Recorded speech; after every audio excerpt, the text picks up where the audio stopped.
ഇന്ത്യയിൽ ഏറ്റവും കൂടുതൽ വിദ്യാഭ്യാസ സ്ഥാപനങ്ങൾ ഉള്ളത് കത്തോലിക്ക സഭയ്ക്കാണ്. ക്രൈസ്തവ സഭയുടെ വിദ്യാഭ്യാസ സ്ഥാപനങ്ങളിലൂടെയാണ് ഇന്ത്യയുടെ ജനസംഖ്യയിൽ ഏറിയ പങ്ക് മനുഷ്യരും അറിവിന്റെ അക്ഷരങ്ങളുടെ വഴികൾ തേടുന്നതും അറിവ് നേടി വിജയത്തിന്റെ പാതയിലൂടെ സഞ്ചരിക്കുന്നതും.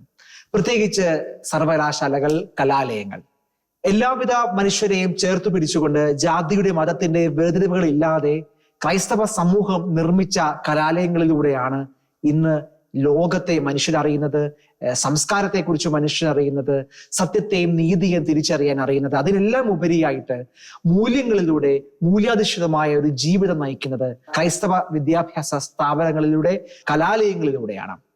എന്നാൽ ഈ കലാലയങ്ങളുടെ അടിസ്ഥാനപരമായ ലക്ഷ്യം എന്തായിരിക്കണം?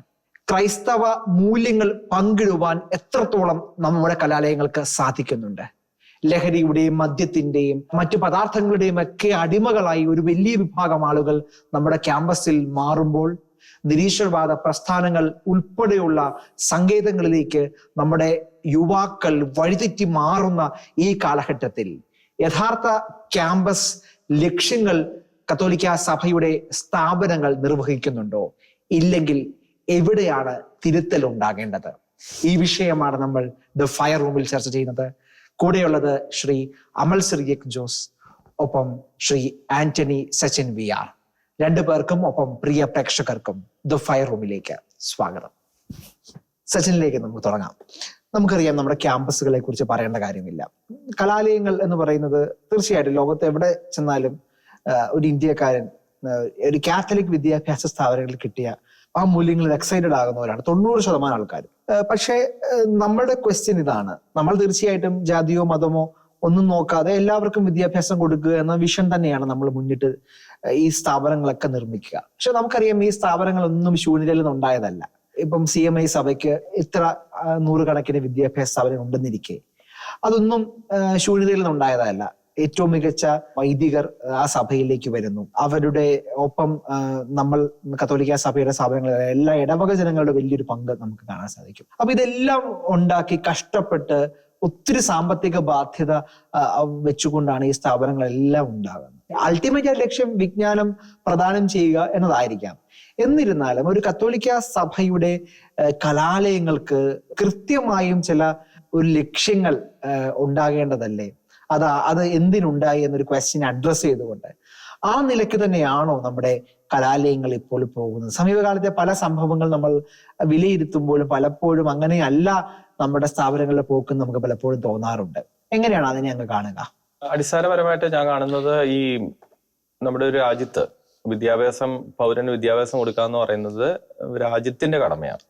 അതൊരു സമുദായത്തിന്റെ കടമയല്ല. യഥാർത്ഥത്തിൽ രാജ്യത്തിന്റെ സ്വാതന്ത്ര്യം ലഭിക്കുന്നതിനൊക്കെ വളരെ നൂറ്റാണ്ടുകൾ മുന്നേ തന്നെ ക്രൈസ്തവര് ഈ മേഖലയിലേക്ക് കടന്നു വരികയും ഇവിടെ വിദ്യാഭ്യാസ സ്ഥാപനങ്ങൾ സ്ഥാപിക്കുകയും ചെയ്യുന്നതാണ് നമ്മൾ ചരിത്രത്തിൽ കണ്ടേക്കുന്നത്. അപ്പം രാജ്യം ഇൻഡിപെൻഡൻസിന് മുമ്പ് തന്നെ ഉള്ള വിദ്യാഭ്യാസ സ്ഥാപനങ്ങൾ വളരെ സക്സസ്ഫുള്ളായി നടത്തിയതിന്റെയും ഈവൻ ഇൻഡിപെൻഡൻസിൽ പോലും അതിലൂടെ പഠിച്ചു വന്ന, കോളേജിലൂടെ വിദ്യാഭ്യാസം നേടി വരുന്ന ആളുകളുടെ പങ്കാളിത്തം ഇൻഡിപെൻഡൻസിൽ, സ്വാതന്ത്ര്യ സമരത്തിൽ പോലും വലിയ പങ്കുവഹിക്കാനൊക്കെ ആയിട്ട് അത്തരം കലാലയങ്ങളൊക്കെ പങ്കുവഹിച്ചിട്ടുണ്ട്.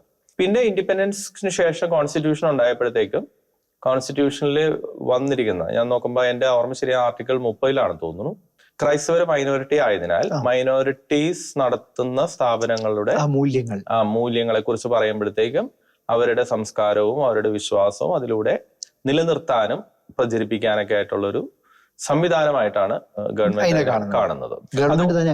ഗവൺമെന്റ് തന്നെ അങ്ങനെയാണ്. അതുകൊണ്ട് നമ്മൾ അതിന് ഇത്തിരി പ്രാധാന്യം, ഭരണഘടന അതിൽ എഴുതി വെച്ചിരിക്കുന്ന കാര്യമാണ്. അപ്പൊ അത് നമ്മൾ ആ രീതിയിൽ നോക്കുമ്പോഴത്തേക്കും അവിടെ നമ്മുടെ വിശ്വാസത്തെ കുറിച്ച് പറയുന്ന കാര്യമാണ്, നമ്മുടെ സംസ്കാരത്തെ കുറിച്ച് പറയുന്നത്. അതൊക്കെ നിലനിർത്താനും അത് തുടർന്ന് അടുത്ത തലമുറക്ക് കൊടുക്കാനൊക്കെ വേണ്ടി അടിസ്ഥാനപരമായിട്ട് അതിനെ കോൺസ്റ്റിറ്റ്യൂഷൻ കാണുന്നത് അങ്ങനെയാണ്. അപ്പൊ നമ്മൾ അങ്ങനെ നോക്കുമ്പോൾ തന്നെ നമ്മൾ അടിസ്ഥാനപരമായിട്ട് നമ്മുടെ മൂല്യങ്ങൾ സംരക്ഷിക്കപ്പെടുക എന്നുള്ളത് അതിന്റെ ഒരു അടിസ്ഥാന ഘടകമാണ്. ഇനി നമ്മുടെ മൂല്യങ്ങൾ എത്രത്തോളം കൊടുക്കാൻ നമുക്ക് പറ്റുന്നു എന്നുള്ളതാണ്. അപ്പൊ നമുക്ക് മൂല്യങ്ങൾ കൊടുക്കാനായിട്ടുള്ള ഒരു സംവിധാനം ഒരുക്കിക്കോളൂ എന്നുള്ള രീതിയിൽ തന്നെയാണ് നമ്മുടെ ഭരണഘടന അതിനെ കാണുന്നുണ്ടെങ്കിൽ തന്നെ നമുക്ക് പിന്നെ സ്വതന്ത്രമായിട്ട് വളരെ സന്തോഷത്തോടുകൂടി ആ കാര്യം നിർവഹിക്കാവുന്ന കാര്യമല്ലേ ഉള്ളൂ. പക്ഷെ നിർഭാഗ്യവശാൽ പലപ്പോഴും ഇത് നടത്തുമ്പോൾ ഇവിടെ എന്ത് മൂല്യമാണ് ഞാൻ പറയുന്നത്, ക്രൈസ്തവർക്ക് മാത്രമല്ല മറ്റുള്ളവർക്കും ഇതിലൂടെ എന്ത് മൂല്യങ്ങളാണ്, അല്ലെങ്കിൽ മൂല്യങ്ങൾ വേണ്ട വിധം കൈമാറാനായിട്ട് നമ്മൾ ശ്രമിക്കുന്നുണ്ടോ, അതിൽ വിജയിക്കുന്നുണ്ടോ പരാജയപ്പെടുന്നുണ്ടോ, അങ്ങനെയുള്ള വിലയിരുത്തൽ നമുക്ക് നടത്തുന്നുണ്ടോ എന്നൊക്കെ നമ്മൾ ശരിക്കും കാര്യമായി ആലോചിക്കേണ്ട സമയമാണ്. അപ്പൊ അത് മാത്രമല്ല, മാറ്റങ്ങൾക്കനുസരിച്ചിട്ടുള്ള വിവിധ വിഷയങ്ങൾ കൊണ്ടുവരാനും പുതിയ പുതിയ വിഷയങ്ങൾ ഇവിടെ ആരംഭിക്കാനും, അങ്ങനെ ക്വാളിറ്റി ഓഫ് എഡ്യൂക്കേഷൻ മാറുന്ന കാലത്തിന് അനുസരിച്ച് ഒരു ക്വാളിറ്റി ഓഫ് എഡ്യൂക്കേഷൻ അവർക്ക് കൊണ്ടുവരാനൊക്കെ ആയിട്ട് സാധിക്കുകയും വേണം. അടിസ്ഥാനപരമായിട്ട് നല്ലൊരു മനുഷ്യനെ വാർത്തെടുക്കാനായിട്ട് നമുക്ക് സാധിക്കണം. അവിടെ പഠിക്കുന്ന ക്രൈസ്തവർക്ക് കൂടുതൽ മെച്ചപ്പെട്ട ഒരു ക്രൈസ്തവനായിട്ട് മാറാൻ സാധിക്കുന്നുണ്ടോ എന്നും കൂടി ചിന്തിക്കേണ്ട ഒരു കാര്യമാണ് അത്. അപ്പൊ ഇത്തരം കാര്യങ്ങൾ നമ്മുടെ സ്ഥാപനങ്ങളിലൂടെ അല്ലെങ്കിൽ നമ്മുടെ കലാലയങ്ങളിലൂടെ പഠിച്ചു വരുന്ന അക്രൈസ്തവർക്കും ക്രൈസ്തവർക്കും അതിന്റെ ബെനിഫിറ്റ് കിട്ടുന്നുണ്ടോ എന്നത് ആണ് ഇതിന്റെ ഒരു വിജയഘടകം ഞാൻ കാണുന്നത്. വളരെ മനോഹരമായി അങ്ങ് അവതരിപ്പിച്ചു. ഇവിടെ നമുക്കറിയാം ഈ നമ്മുടെ ക്യാമ്പസുകളെ കുറിച്ച് പറയാം. തീർച്ചയായിട്ടും അതൊന്നും ശൂന്യതയിൽ നിന്നും ഉണ്ടായതല്ല. ഇടവക ജനങ്ങൾ കഷ്ടപ്പെട്ട് പിരിവെടുത്ത് അവരുടെ സ്വത്തും സമ്പാദ്യവും ഒക്കെ കൊടുത്ത് നിർമ്മിച്ചതാണ് നമ്മൾ ഈ കാണുന്ന, കേരളത്തിൽ നമ്മൾ കാണുന്ന സ്ഥാപനങ്ങളെല്ലാം തന്നെ. പലപ്പോഴും നമ്മൾ കാണുന്ന ഒരു പ്രതിസന്ധി, എനിക്ക് തോന്നുന്നു പലപ്പോഴും ഇതിന്റെ അധികാരികൾക്ക് തന്നെ ഇതെന്തിനാണ് നമ്മൾ നിലകൊള്ളുന്നത് എന്നൊരു സംശയം പലപ്പോഴും ഉണ്ടാകാറുണ്ട്. കാരണം നമുക്കറിയാം ഇന്ന് എല്ലാ തരം ദുർമാതൃകകളും ഏറ്റവും മനോഹരമായി അഡാപ്റ്റ് ചെയ്യപ്പെടാൻ കെണിയൊരുക്കുന്നത് ക്യാമ്പസുകളിലാണ്. നമുക്കറിയാം ഹലോവിൻ ഡേ, നമ്മുടെ പ്രധാനപ്പെട്ട ഒരു ക്യാമ്പസിൽ ഹലോവിൻ ഡേ വളരെ ആഘോഷമായി വരികയും അത് സിസ്റ്റേഴ്സിന്റെ ഒക്കെ രൂപത്തിൽ അത് വന്ന് അത്തരം ഡാൻസ് ഒക്കെ കളിക്കുന്ന സമയത്താണ് അത് വീഡിയോ വൈറലായപ്പോഴാണ് പിന്നെ ആ കോളേജ് പ്രിൻസിപ്പൽ തന്നെ മനസ്സിലാകുന്നത് ഇതൊരു കാത്തലിക് ഐഡന്റിറ്റിക്ക് ചേരുന്ന ഒരു കാര്യമല്ലെന്ന്. എന്നിട്ട് ആ മീറ്റിംഗ് ചെയ്ത ആളുകൾക്കെതിരെ ശിക്ഷ നടപടികളൊക്കെ നടക്കുന്നത് നമ്മൾ കണ്ടു. അപ്പോൾ ഞാൻ പറയാൻ വന്നത്, എറണാകുളത്തെ ഒരു കോളേജിലാണ് നിരീശ്വരവാദ പ്രസ്ഥാനത്തിന്റെ പ്രധാനപ്പെട്ട ഒരാളെ വിളിച്ച് അവിടുത്തെ പ്രധാനപ്പെട്ട പ്രോഗ്രാമിൽ സംസാരിപ്പിക്കുന്നത് കണ്ട് പലപ്പോഴും ഇത്തരത്തിലുള്ള ജാഗ്രത കുറവ് നമ്മുടെ അധികാരികളുടെ ഇടയിൽ. അത് ഒന്ന്, നമുക്കറിയാം ക്രിസ്ത്യൻ മൂല്യങ്ങളാണ് ഈ നാടിനെ നയിക്കുന്നത്. ഏത് മതസ്ഥരായിക്കോട്ടെ, ഈ രാജ്യത്തെ ഏത് മതസ്ഥരായിക്കോട്ടെ, അവർ ഫോം ചെയ്ത ക്രിസ്ത്യൻ വിദ്യാഭ്യാസ സ്ഥാപനങ്ങളിലൂടെയും ക്രൈസ്തവരായ വ്യക്തികൾ അവരുടെ ലൈഫിലൂടെയും കാണിച്ചു കൊടുത്ത മൂല്യങ്ങളാണ് അവരെ മുന്നോട്ട് നയിക്കുന്നത്. ഏത് മതസ്ഥർക്കാണെങ്കിലും ഈ രാജ്യത്തിന്റെ ഏത് മൂല്യങ്ങൾ നഷ്ടപ്പെടുന്നു എന്ന് പറയുമ്പോൾ അത് ക്രൈസ്തവ സമൂഹം നൽകിയ അല്ലെങ്കിൽ അവരിലൂടെ വളർന്ന മൂല്യങ്ങളാണ് തകരുന്നത്. അപ്പോൾ അതിന്റെ ഒരു കലാശാലയാണ്, അതിന്റെ സർവകലാശാലകളാണ് നമ്മുടെ സ്ഥാപനങ്ങൾ. പുതിയ കാലത്ത് ലഹരി വരുന്നു, മദ്യം വരുന്നു, മയക്കുമരുന്ന് വരുന്നു, ഇത്തരം പുതിയ ട്രെൻഡുകൾ വരുന്നു. അപ്പോൾ ഇതൊക്കെ വരുന്ന സമയത്ത് നമ്മുടെ അധികാരികൾക്ക് കുറച്ചുകൂടി ജാഗ്രത ഈ കാലഘട്ടം ആവശ്യപ്പെടുന്നില്ലേ? എന്താണ് അമലിന്റെ ഒരു അഭിപ്രായം? ആദ്യമായിട്ടും ഈ ന്യൂനപക്ഷ അവകാശങ്ങൾ എങ്ങനെയാ വന്നെന്ന് നമ്മൾ ശ്രദ്ധിക്കാനായിട്ടുണ്ട്. എന്നിട്ട് നമുക്ക് ഇതിലേക്ക് വരാം. 1950 കാലഘട്ടങ്ങളില് ഈ ഭരണഘടന വരുന്ന സമയത്ത് കുറെ ചർച്ചകൾ നടത്തിയാണ് ഈ ഭരണഘടന രൂപീകരിക്കുന്നത്. അന്ന് ആ ചർച്ചാ വേളയില് പല മതസ്ഥരുണ്ട്, പല രാഷ്ട്രീയ പ്രസ്ഥാനങ്ങളിൽ നിന്നുള്ള ആൾക്കാരുണ്ട്, ഇവിടെ എല്ലാ റെപ്രസെന്റേറ്റീവ്സ് ഉണ്ട്. അവിടെ അന്ന് സംവരണത്തെ പറ്റി ഒരു ചർച്ച നടക്കുന്നുണ്ട്. ഈ 1949-48 കാലഘട്ടങ്ങളിൽ സംവരണത്തെ പറ്റിയൊക്കെ ആയിട്ട് ഒരു ചർച്ച നടക്കുന്ന ഭാഗമായിട്ട് അഡ്വൈസറി കമ്മിറ്റി ചെയർമാനായിട്ട് നമ്മുടെ സർദാർ വല്ലഭായ് പട്ടേലിനെ നിയോഗിക്കുന്നു. അദ്ദേഹം റിപ്പോർട്ട് തയ്യാറാക്കി അത് സമർപ്പിച്ചുകൊണ്ടാണ് ഈ സംവരണ ചർച്ചകൾ ആരംഭിക്കുന്നത്. അന്ന് ആ റിപ്പോർട്ട് പ്രകാരം ചർച്ചകൾ മുന്നോട്ട് വെക്കാനായിട്ട് പ്രധാനമായിട്ട് അവർ വെക്കുന്ന ഒരു പോയിന്റ് എന്ന് പറഞ്ഞു കഴിഞ്ഞാൽ മതങ്ങൾ അവരുടെ സംവരണം വിട്ടുകൊടുക്കണം എന്നുള്ളതാണ്. അതായത് അന്ന് പ്രസിഡൻസികളിൽ ഉണ്ടായിരുന്ന മതങ്ങൾക്കുള്ള സംവരണം മതവിഭാഗങ്ങൾ വിട്ടുകൊടുക്കണം, റിലീജിയസ് ആയിട്ടുള്ള സംവരണം വിട്ടുകൊടുക്കണമെന്നായിരുന്നു. അതിൽ ചർച്ച മുന്നോട്ട് പോകുന്ന സമയത്ത് അവിടെ വന്ന കാര്യം എന്ന് പറഞ്ഞു കഴിഞ്ഞാൽ അന്ന് പാകിസ്ഥാനും ബംഗ്ലാദേശൊക്കെ വിഭജിച്ചു പോയ സമയമാണ്. മാത്രമല്ല കമ്മ്യൂണൽ മതപരമായിട്ടുള്ള ക്ലാഷസ് ഇവിടെ നടക്കുന്നുണ്ട്. അപ്പൊ മതത്തിന്റെ പേരിൽ ഒരു വിഭജനം രാജ്യത്ത് പാടില്ല. അപ്പൊ അങ്ങനെയാണ് മതങ്ങൾ സംവരണം വിട്ടുകൊടുക്കണം എന്നുള്ളൊരു ആശയം മുന്നോട്ട് വെക്കുന്നത്. അതിനെ അവിടെ റെപ്രസെന്റേറ്റ് ചെയ്ത ക്രിസ്ത്യൻ പ്രതിനിധിയും മുസ്ലിം പ്രതിനിധിയും സിഖ് പ്രതിനിധിയും ഇവരെല്ലാം, പാഴ്സി പ്രതിനിധി, ഇവരെല്ലാം തന്നെ അവരുടെ സംവരണം വിട്ടുകൊടുക്കുക ഉണ്ടായത്. അപ്പം അതിനകത്ത് ക്രിസ്ത്യൻ പ്രതിനിധിയായിട്ടുണ്ടായിരുന്ന ജെറോം ഡി ഡിസൂസ എന്ന് പറഞ്ഞ മദ്രാസ് പ്രസിഡൻസിയിൽ നിന്ന് വന്ന വൈദികൻ കൃത്യമായി ഇതിനെ അഡ്രസ് ചെയ്തു. ഞങ്ങളുടെ സംവരണം വിട്ടുതരാം, പക്ഷേ ഞങ്ങളുടെ മൂല്യങ്ങൾ, ക്രൈസ്തവ മൂല്യങ്ങൾ, ഞങ്ങളുടെ സംസ്കാരം ഇവയെല്ലാം പരിപോഷിപ്പിക്കാനായിട്ടുള്ള സംവിധാനം സർക്കാർ ഒരുക്കണം. അങ്ങനെ ഒരുക്കി ഈ ഒരു ഭൂരിപക്ഷ സമൂഹം ന്യൂനപക്ഷ സമൂഹത്തെ അടിച്ചമർത്തുന്ന ഒരു തരത്തിലുള്ള കാര്യങ്ങളിലൂടെ വരാൻ പാടില്ല. അങ്ങനെയുള്ള കാര്യങ്ങളെല്ലാം കൃത്യമായി അഡ്രസ് ചെയ്യുന്നുണ്ട്. അങ്ങനെയാണ് മുസ്ലിങ്ങളും അതോടൊപ്പം തന്നെ സംവരണം വിട്ടുകൊടുക്കുന്നുണ്ട്, സിഖും പാഴ്സിയൊക്കെ വിട്ടുകൊടുക്കുന്നത്. അങ്ങനെയാണ് ഈ പറയുന്ന ന്യൂനപക്ഷ മതവിഭാഗങ്ങളെയെല്ലാം ന്യൂനപക്ഷ അവകാശങ്ങൾ എന്നതിന് കീഴിലേക്ക് മാറ്റുന്നത്. എന്നിട്ട് 10 വർഷത്തേക്ക് ഹിന്ദു ഹരിജൻ വിഭാഗത്തിനാണ് രാജ്യത്ത് സംവരണം ഏർപ്പെടുന്നത്. അപ്പൊ അങ്ങനെ ഹിന്ദു എന്ന് പറയുന്ന ടേം വരുന്നതുകൊണ്ടാണ് നമ്മുടെ ദളിത് ക്രിസ്ത്യവർക്ക് ഉള്ള SC വിഷയത്തിലൊക്കെ പ്രശ്നം വരുന്നത്. അപ്പൊ ഇതിൻ്റെ അകത്ത് ഈ ന്യൂനപക്ഷ മതവിഭാഗങ്ങൾക്ക് ന്യൂനപക്ഷ അവകാശങ്ങൾ തന്നുകൊണ്ട് അവർക്ക് അവരുടെ സ്ഥാപനങ്ങൾ ഉണ്ടാക്കാനായിട്ടും ആ സ്ഥാപനങ്ങൾ അവരുടെ മൂല്യങ്ങളും സംസ്കാരമൊക്കെ പരിപോഷിക്കാനുള്ള അവസരമാണ് രാജ്യത്തെ ഭരണഘടനയുടെ ഒരുക്കിയിരിക്കുന്നത്. എന്നാൽ ഇന്ന് നമ്മുടെ മൈനോറിറ്റി സ്ഥാപനങ്ങളായിട്ട് പ്രവർത്തിക്കുന്ന ക്രൈസ്തവ സ്ഥാപനങ്ങൾ എന്തുകൊണ്ട് ക്രൈസ്തവ മൂല്യങ്ങൾ പ്രഘോഷിക്കണം, അല്ലെങ്കിൽ അത് പഠിപ്പിക്കുന്നത് ശരിയാണോ? എല്ലാവരും ഇവിടെ ഇല്ലേ? എല്ലാ മതസ്ഥരും ഇല്ലേ? നമ്മുടെ മൂല്യങ്ങൾ എങ്ങനെ ഇവിടെ പറയുന്നത്? നമുക്ക് അങ്ങനെ ഒരു പൊതുവായിട്ടൊരു സ്റ്റേറ്റ്മെന്റ് എടുക്കാൻ പറ്റുമോ എന്ന രീതിയിലേക്ക് ഒരു സംശയമാണ് ഇവിടെ വരുന്നത്. ശരിക്കും ഈ സ്ഥാപനം എന്നത് പൈസ ഉണ്ടാക്കാൻ വേണ്ടിയല്ല ന്യൂനപക്ഷ സ്ഥാപനം എന്ന് പറയുന്ന ടൈറ്റിൽ വന്നിരിക്കുന്നത്. ഈ സ്ഥാപനം എന്ന് പറഞ്ഞ് വെറുതെ ആൾക്കാർക്കെല്ലാം വിദ്യാഭ്യാസം കൊടുക്കാൻ വേണ്ടി ഒന്നും അല്ല. ന്യൂനപക്ഷ സ്ഥാപനത്തിന്റെ പ്രധാനപ്പെട്ട ഉദ്ദേശം ആ ന്യൂനപക്ഷ സമുദായം ഏതാണോ ഈ സ്ഥാപനം ഉണ്ടാക്കുന്നത്, ക്രൈസ്തവ ന്യൂനപക്ഷമാണെങ്കിൽ അവരുടെ മൂല്യങ്ങൾ സംരക്ഷിക്കപ്പെടാനും സംസ്കാരം സംരക്ഷിക്കപ്പെടാനും തലമുറകളിലേക്ക് ഇത് കൈമാറാനായിട്ടും ഉള്ള ഒരു സൗകര്യമാണ് ഭരണഘടനയുടെ. അതിനെ പലപ്പോഴും നമ്മൾ മറന്നു പോകുന്നുള്ളതാണ് ഇവിടുത്തെ വാസ്തവം. അപ്പം ശരിക്കും പറഞ്ഞു കഴിഞ്ഞാൽ ഈ ക്രൈസ്തവ മൂല്യങ്ങൾക്കെതിരായിട്ടുള്ള ഒരു പ്രവണതയും ശരിക്കും പറയാൻ നമ്മുടെ സ്ഥാപനങ്ങളിൽ വരാനായിട്ട് പാടില്ല. അതല്ല ഈ ഭരണഘടനയിലൂടെ നമുക്ക് തന്നിരിക്കുന്നത് തന്നെ. അപ്പൊ തീർച്ചയായിട്ടും അതിനെ പരിപോഷിപ്പിക്കാൻ എന്ന രീതിയിലേക്ക് ക്രൈസ്തവ മൂല്യങ്ങൾ ഇവിടെ നമ്മൾ ഉൾക്കൊള്ളിക്കുക തന്നെ വേണം. അതിനായിട്ട് നമ്മൾ പലപ്പോഴും നമ്മുടെ അജ്ഞതയും അറിവില്ലായ്മയും ഒക്കെയാണ് ഇതിനകത്ത് സംഭവിക്കുന്നത്. അതായത് ഹാലോവീൻ പോലെയുള്ള വിഷയങ്ങൾ ഇവിടെ നടക്കുകയും അല്ലെങ്കിൽ എന്താ പറയുന്നത് ഒരു മതത്തിനെതിരായിട്ട് മാർച്ചുകൾ നമ്മുടെ അതെ സ്ഥാപനങ്ങളിൽ വലിയ രീതിയിൽ മൂല്യങ്ങൾക്ക് അപ്പുറം നിന്നുകൊണ്ടുള്ള LGBT അനുകൂല പ്രകടനങ്ങൾ നടത്താൻ നമ്മുടെ ക്യാമ്പസ് അനുവദിക്കപ്പെടുന്നത്. അല്ലെങ്കിൽ ചിലപ്പോൾ ഒരു കുട്ടിയുടെ ഒക്കെ ഒരു അഭിപ്രായമായിരിക്കും. ഒരു കുട്ടി വന്ന് ഇപ്പം പല സെന്റ് തോമസ് കോളേജിന്റെ നടന്നിയ കലോത്സവത്തിനാണ് ഈ പറഞ്ഞ പ്രധാനപ്പെട്ട പലസ്തീൻ ഹമാസ് അനുകൂല പേരുകളൊക്കെ കൊടുത്തത്. അത് കോളേജിന്റെ അധികാരത്തിലല്ലായിരിക്കും, പക്ഷെ അതൊരു യുവജനോത്സവം നടത്തുന്ന ആളുകളുടെ ആയിരിക്കും. പക്ഷെ അതൊക്കെ അതിനൊക്കെയുള്ള ഇടമായ ആളുകൾ ഇത് മാറ്റുമ്പോൾ ഓർക്കേണ്ട കാര്യം ഈ മൂല്യങ്ങളെ ഒന്ന് ഇളക്കം തട്ടണം. അത് ഞങ്ങൾക്ക് പേര് കൊണ്ടെങ്കിലും എഴുതിച്ചത് ആ ഇളക്കം തട്ടണമെന്ന് തന്നെയായിരിക്കും അവരുടെ ഒരു പോയിന്റ്. തീർച്ചയായിട്ടും. അപ്പൊ തീർച്ചയായിട്ടും ഇനിയുള്ള സമയമെങ്കിലും ഈ ക്രൈസ്തവ സ്ഥാപന അധികാരികള് എന്തിനാണ് ന്യൂനപക്ഷ അവകാശങ്ങൾ തന്നിരിക്കുന്നുള്ളത് മനസ്സിലാക്കി. വളരെ വളരെ പോയിന്റ് സച്ചിൻ. ഇവിടെ നമ്മൾ പല പ്രതിസന്ധികളെ കുറിച്ച് നമ്മൾ ചർച്ച ചെയ്തു. പക്ഷെ വിശ്വാസപരമായ കാര്യങ്ങളിലേക്ക് നമുക്ക് വരാം. നമുക്കറിയാം നമ്മൾ ശരിക്കും ഒരു +2 വിദ്യാഭ്യാസം കഴിഞ്ഞു കഴിഞ്ഞാൽ പിന്നെ ചർച്ചുമായി ബന്ധപ്പെട്ട് യാതൊരു കണക്ഷനും സാധാരണഗതിയിൽ ഞായറാഴ്ച പള്ളിയിലോ മാത്രമേ അങ്ങനെ ഒരു എക്സെപ്ഷൻ ഒഴികെ ബാക്കി ഒന്നുമേ ചർച്ചുമായിട്ടോ സഭ ടീച്ചിങ്ങുമായിട്ടോ ഒരു കണക്ഷൻ പലപ്പോഴും കുട്ടികൾക്ക് ഉണ്ടാകാറില്ല. ഇപ്പൊ ജിസ്യൂത്ത് പോലുള്ള പ്രസ്ഥാനങ്ങൾ ഉണ്ടെങ്കിൽ തീർച്ചയായും നമുക്കൊരു ഗ്രൂപ്പ് മീറ്റിംഗ് ഒക്കെ ഉണ്ടാകാം. പക്ഷെ അവിടെ ബൗദ്ധികമായ രീതിയിൽ ചർച്ചിന്റെ കോൺട്രിബ്യൂഷൻസ് നമുക്ക് പലപ്പോഴും കാണാറില്ല. അതേസമയം നമുക്കറിയാം മറ്റ് യുവജന പ്രസ്ഥാനങ്ങൾ, വിപ്ലവ പ്രസ്ഥാനങ്ങൾ അവരവരുടെ ആശയധാരകളൊക്കെ മനോഹരമായി ക്യാമ്പസുകളിൽ പ്രചരിപ്പിക്കുന്നു. പലപ്പോഴും പല വിശ്വാസികളായ ആളുകൾ നമുക്കറിയാം പലപ്പോഴും ഈ പറഞ്ഞ ആശയധാരയുടെ ഭാഗമാകുന്നതും വിശ്വാസം ഉപേക്ഷിക്കുന്നതൊക്കെ നമ്മൾ കാണുന്നുണ്ട്, ഒറ്റപ്പെട്ട സംഭവങ്ങൾ. എന്നിരുന്നാലും ഈ പറയുന്ന ക്യാമ്പസിൽ നമ്മുടെ +2 വിദ്യാഭ്യാസം കഴിഞ്ഞിട്ട് സൺഡേ സ്കൂൾ കഴിഞ്ഞിട്ട് അടുത്ത 3-4 വർഷവും കുട്ടികൾ അവരുടെ ലൈഫിൽ ഏറ്റവും പ്രധാനപ്പെട്ട സമയം ചെലവഴിക്കുന്ന ക്യാമ്പസുകളിൽ അറ്റ്ലീസ്റ്റ് ഈ വിശ്വാസമുള്ള കത്തോലിക്കരായിട്ടുള്ള വിദ്യാർത്ഥികൾക്കെങ്കിലും അവരുടെ ബൗദ്ധിക തലത്തെ, വിശ്വാസ തലത്തെ, അവരുടെ കോഷ്യന്റിനെ, അവരുടെ ബൗദ്ധികമായിട്ടുള്ള ചിന്തകളെയൊക്കെ ടച്ച് ചെയ്യുന്ന രീതിയിൽ കാര്യമായ പദ്ധതികൾ നമ്മൾ കണ്ടിട്ടില്ല. നമ്മൾ പലപ്പോഴും ഈ അപ്പോളറ്റിക്സ് എന്നൊക്കെ പറഞ്ഞ് നമ്മൾ പറഞ്ഞ് കേട്ടേ ഉള്ളൂ.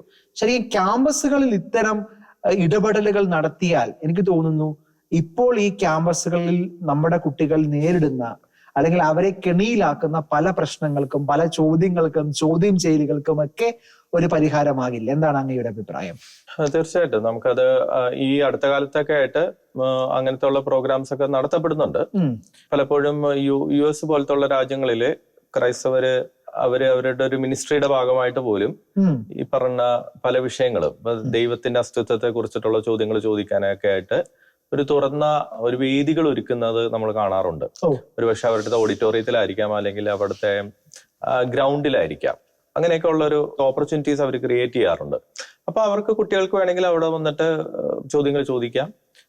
അതില് നല്ല രീതിയിൽ ഈ പറഞ്ഞ അപ്പോളജറ്റിക്സിലെ പ്രാവീണ്യമുള്ള ആൾക്കാർ വന്ന് അതിനൊക്കെ വേണ്ടവിധ ഉത്തരം പറയുന്നു. ഏത് വിഷയത്തെ കുറിച്ചൊക്കെ സംസാരിക്കാനായിട്ടുള്ള കഴിവുള്ള ആൾക്കാർ അങ്ങനെ വന്ന് ഉത്തരം കൊടുക്കുന്നതൊക്കെ നമ്മൾ കാണാറുണ്ട്. ഈവൻ ഒത്തിരി വീഡിയോസ് പോലും യൂട്യൂബിൽ അവൈലബിൾ ആണ്. ഇപ്പൊ ഫ്രാങ്ക് ടെർക്ക് എന്നൊക്കെ പറയുന്ന അപ്പോളജിസ്റ്റ് ആൾക്കാരൊക്കെ അങ്ങനെയൊക്കെ നിരവധിയായി ക്യാമ്പസുകളിൽ പോയിട്ട് ഇതുപോലത്തെ സെമിനാറുകൾ കണ്ടക്ട് ചെയ്യാറുണ്ട്. അബോർഷനെ കുറിച്ചിട്ടുള്ള ഡിബേറ്റ്, LGBTQ വിഷയങ്ങളെ കുറിച്ചിട്ടുള്ള ചർച്ചകൾ ഒക്കെ അവർ നിരവധിയായി ചെയ്യാറുണ്ട്. അങ്ങനത്തെ നിരവധി ഓപ്പർച്യൂണിറ്റീസ് നമുക്ക് നമ്മുടെ ക്യാമ്പസുകളിൽ ചെയ്യാവുന്ന കാര്യമേ ഉള്ളൂ. ഇത്രയേ ഉള്ളൂ, ആ മേഖലയിൽ പ്രാവീണ്യമുള്ള ആൾക്കാരെ നമ്മൾ വാർത്തെടുക്കണം. അതാണ് ആദ്യം ചെയ്യേണ്ട ഒരു കാര്യം. എന്നിട്ട് വേണം നമുക്ക് അതുപോലെ ഉള്ള ചില സെമിനാറുകൾ കണ്ടക്ട് ചെയ്യാനും അതിനുശേഷം അവരുടെ ചോദ്യങ്ങൾ അഡ്രസ് ചെയ്യാനൊക്കെ ആയിട്ട് നമുക്ക് സാധിക്കുകയും ചെയ്യും. ഈ ക്യാമ്പസുകളിൽ ഇങ്ങനെ കുഴപ്പം പിടിച്ച ചോദ്യങ്ങൾ ചോദിച്ച് വിശ്വാസം നഷ്ടപ്പെടുന്ന ഒത്തിരി ആളുകളുണ്ട്. പ്രത്യേകിച്ച് മറ്റ് ആശയധാരകൾ വളരെ സ്ട്രോങ് ആണ്, വളരെ ഫോക്കസ്ഡ് ആയിട്ട് ഇത്തരം ചില ചോദ്യങ്ങളിലൂടെ അവന്റെ ദൗർബല്യം മനസ്സിലാക്കി അതൊരു അവസരമാക്കി മാറ്റുന്ന സാഹചര്യമൊക്കെ ഉണ്ട്. അപ്പൊ തീർച്ചയായിട്ടും എന്താണ് ശരിക്കും ഈ അപ്പോളജറ്റിക്സിലൂടെ ശരിക്കും സംഭവിക്കുന്നത്, അല്ലെങ്കിൽ ആ ചിന്തകൾ എങ്ങനെയാണ് ഈ കുട്ടികളെ ഫോം ചെയ്യാൻ പോവുക? നമുക്ക് നിലവിലുള്ള ചോദ്യങ്ങളുണ്ട്. സാധാരണ കുട്ടികൾക്ക് എപ്പോഴും ഉണ്ടാകുന്ന ചോദ്യങ്ങള്, അത് അവരുടെ ഒരു ചോദ്യങ്ങളുടെ ഒരു പാറ്റേൺ എടുത്ത് നോക്കിക്കഴിഞ്ഞാൽ ദൈവം ഉണ്ടോ ഇല്ലയോ, അബോർഷനായിട്ട് ബന്ധപ്പെട്ടാണെങ്കിൽ ഈവൻ LGBTQ, ഇതെല്ലാം ക്യാമ്പസുകളിൽ വളരെ ചർച്ച ചെയ്യപ്പെടുന്ന വിഷയങ്ങളാണ്. അപ്പൊ അത്തരം വിഷയങ്ങളെ കുറിച്ചിട്ടൊക്കെ ക്രൈസ്തവരുടെ അഭിപ്രായങ്ങൾ എന്താണെന്ന് അറിയാനാണ്, അല്ലെങ്കിൽ ക്രിസ്തു മതത്തിന്റെ അഭിപ്രായം എന്താണ്, അല്ലെങ്കിൽ മാർപ്പാപ്പ ഇങ്ങനെ പറഞ്ഞല്ലോ എന്നും പറഞ്ഞ് കുറെ പേര് ചോദിക്കാറുള്ള ചോദ്യങ്ങളുണ്ടല്ലോ. അപ്പൊ അങ്ങനെ ഏതെങ്കിലും ഒക്കെ ചോദ്യങ്ങളിൽ നിന്ന് തുടങ്ങി അങ്ങനെ വിവിധ വിഷയങ്ങൾ നമുക്ക് കൈകാര്യം ചെയ്യാൻ പറ്റുന്ന തരത്തില് നമുക്ക് അങ്ങനത്തെ വേദികൾ ഒരുക്കുകയാണെങ്കിൽ അതിനുള്ള സാധ്യത വളരെ വലുതാണ് ശരിക്കും പറഞ്ഞത്. അപ്പോ ഒന്ന്, ക്രിസ്തു മതത്തെ കുറിച്ചിട്ടുള്ള കാര്യങ്ങളെ കുറിച്ചിട്ടുള്ള തെറ്റിദ്ധാരണ, ഇപ്പൊ ക്രൈസ്തവരുടെ ഇടയിൽ തന്നെ നിരവധിയായ കാര്യങ്ങളെ കുറിച്ചിട്ടുള്ള തെറ്റിദ്ധാരണയുണ്ട്. അതിലൊരു ഉദാഹരണം പറയുകയാണെങ്കിൽ, ഇപ്പൊ വിശ്വാസം ശാസ്ത്രത്തിനെതിരാണ്, ഇതൊരു തെറ്റിദ്ധാരണയാണ്. അത് ഒത്തിരി പേരുടെ മനസ്സിലുള്ള കാര്യങ്ങളാണത്. അതിനൊരു കാരണമായിട്ട് പറയുന്നത് കാത്തലിക് ചർച്ചാണ് ഗലീലിയോനെ പീഡിപ്പിച്ചു കൊന്നതെന്നൊക്കെ പറഞ്ഞുള്ള തരം സ്റ്റേറ്റ്മെന്റുകൾ, അല്ലെങ്കിൽ ചരിത്രത്തിലെ അനേകം ശാസ്ത്രജ്ഞരെ ശാസ്ത്രത്തിന്റെ കണ്ടുപിടുത്തത്തിന്റെ പേരിൽ പീഡിപ്പിച്ചിട്ടുണ്ടെന്നൊക്കെ പറഞ്ഞുള്ള കാര്യങ്ങൾ പറയാറുണ്ട്. അപ്പൊ ഇതിന്റെ യാഥാർത്ഥ്യം എന്താണെന്നൊക്കെ ഒന്നും വളരെ കുലങ്കഷമായിട്ട് അവരൊന്നും പഠിച്ചു കാണത്തില്ല. പക്ഷെ ചരിത്രപരമായിട്ട് എന്തൊക്കെയാണ് നടന്നതെന്നുള്ളതൊന്നും, ഇപ്പൊ ഗലീലിയോ അല്ലെങ്കിൽ കോപ്പർനിക്കസ് ഇവരൊക്കെ ആരായിരുന്നു, അവർ വിശ്വാസികളായിരുന്നോ അല്ലയോ, അങ്ങനത്തെ ഉള്ള ചരിത്ര വിഷയങ്ങളിലേക്കൊക്കെ കടന്നു കഴിഞ്ഞാൽ നമുക്ക് വളരെ വ്യക്തമായിട്ട് ഉത്തരം കൊടുക്കാവുന്ന കാര്യങ്ങളേ ഉള്ളൂ. അപ്പൊ അടിസ്ഥാനപരമായിട്ട് ഇന്ന് കാണുന്ന ഒരു പ്രധാന ചോദ്യം എന്ന് എനിക്ക് തോന്നിയിട്ടുള്ളത്, വിശ്വാസവും ശാസ്ത്രവും എതിർ ധ്രുവങ്ങളിലുള്ള കാര്യങ്ങളാണെന്നും വിശ്വാസിയായിട്ടുള്ള ഒരാൾക്ക് ശാസ്ത്രത്തിനെതിരായി ചിന്തിക്കുകയുള്ളൂ എന്നും ശാസ്ത്രത്തിൽ അവഗാഹം നേടുന്ന ഒരാൾക്ക് ഒരിക്കലും ഒരു വിശ്വാസിയാകാൻ പറ്റില്ല എന്നൊക്കെ ഉള്ള ഒരു ചിന്തകളാണ് ഇന്ന് കൂടുതൽ പ്രബലപ്പെട്ടിരിക്കുന്നത്. അപ്പോ ഇതിനെല്ലാത്തിനും നമുക്ക് ഉത്തരമുണ്ട് എന്ന് മാത്രമല്ല, നോബൽ പ്രൈസ് നേടിയ ആളുകളുടെ കണക്ക് നോക്കുമ്പോൾ, കണക്ക് മാത്രമല്ല, അല്ലെങ്കിൽ വത്തിക്കാൻ ഒബ്സർവേറ്ററി പോലുള്ള സംവിധാനങ്ങൾ ഒരുക്കുന്ന സഭയെ കുറിച്ച് മനസ്സിലാകുമ്പോൾ, ലോകത്തെ ഏറ്റവും മികച്ച ശാസ്ത്ര പഠനങ്ങൾ നടക്കുന്ന കത്തോലിക്ക സഭയുടെ വിദ്യാഭ്യാസ സ്ഥാപനങ്ങളിലാണ്, കലാലയങ്ങളിലാണെന്ന് മനസ്സിലാകുമ്പോൾ, നാസ ഉൾപ്പെടെയുള്ള പ്രധാനപ്പെട്ട എല്ലാ സംവിധാനങ്ങളും ദൈവവിശ്വാസികളെ ആളുകൾ ഓപ്പറേറ്റ് ചെയ്യുന്നതൊക്കെ മനസ്സിലാകുമ്പോൾ പോലും അത് ക്ലിയർ ചെയ്യപ്പെടേണ്ട. അത് മാത്രമല്ല, ഞാൻ പറയുന്നത് നമ്മുടെ ഈ പറയുന്ന വളരെ പ്രധാനപ്പെട്ട യൂണിവേഴ്സിറ്റികളിൽ പോലും ഇങ്ങനത്തെ ചർച്ചകൾ നടത്തുന്നുണ്ടല്ലോ. ഞാൻ പറയുന്നത് ഇതൊരു തീർത്തും ചർച്ച ചെയ്യാൻ പറ്റാത്ത വിഷയമല്ല.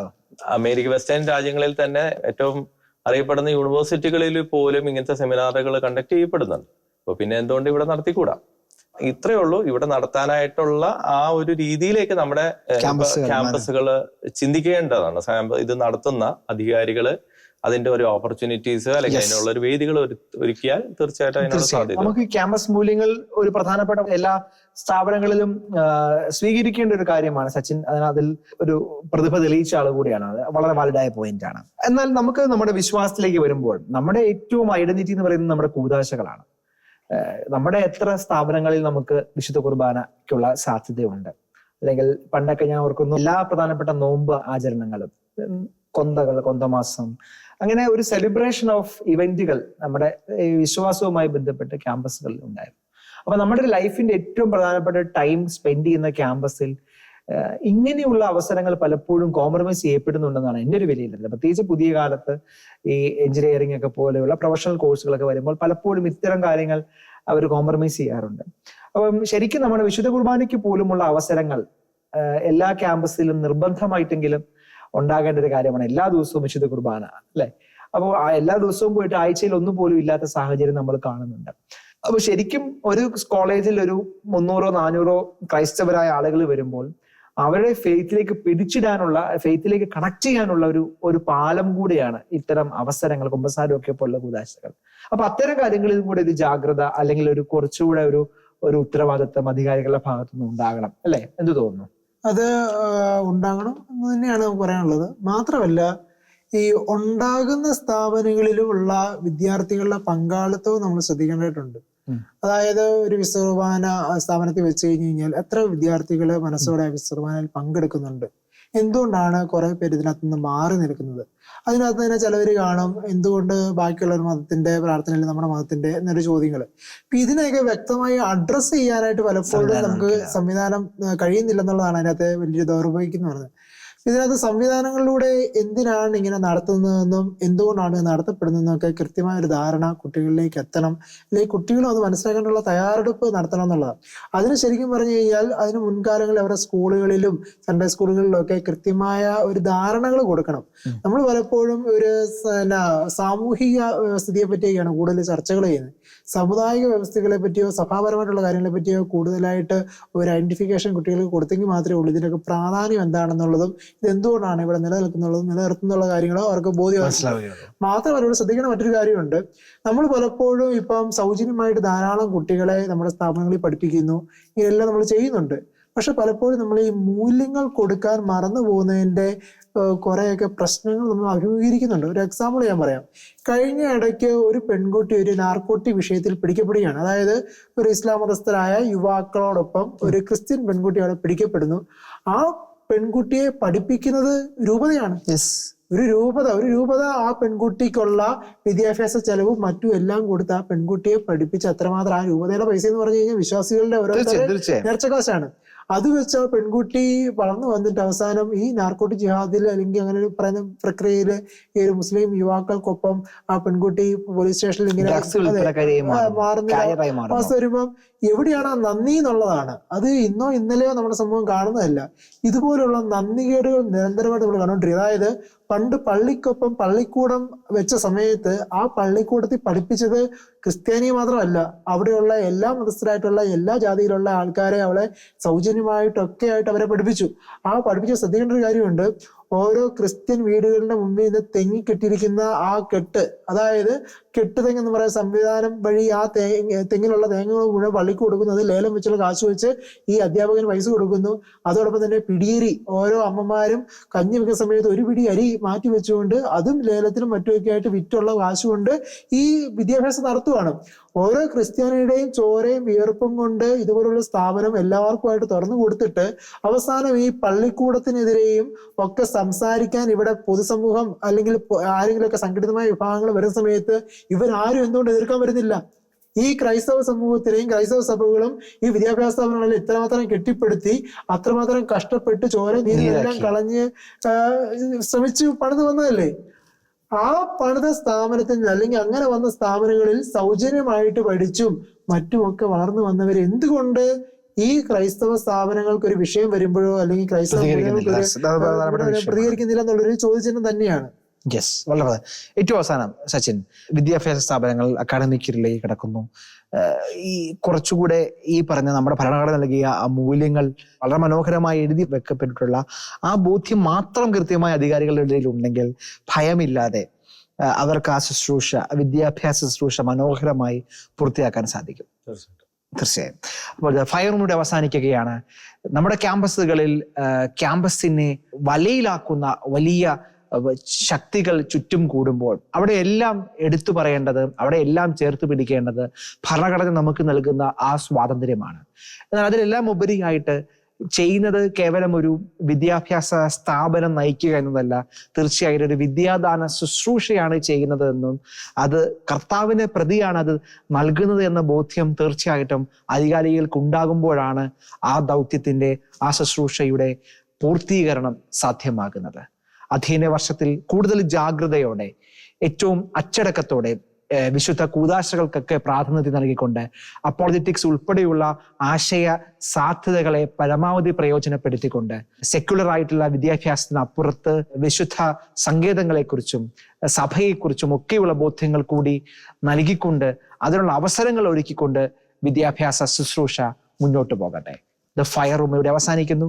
പ്രിയ പ്രേക്ഷകർക്ക് ഒപ്പം അതിഥികൾക്ക് നന്ദി, നമസ്കാരം.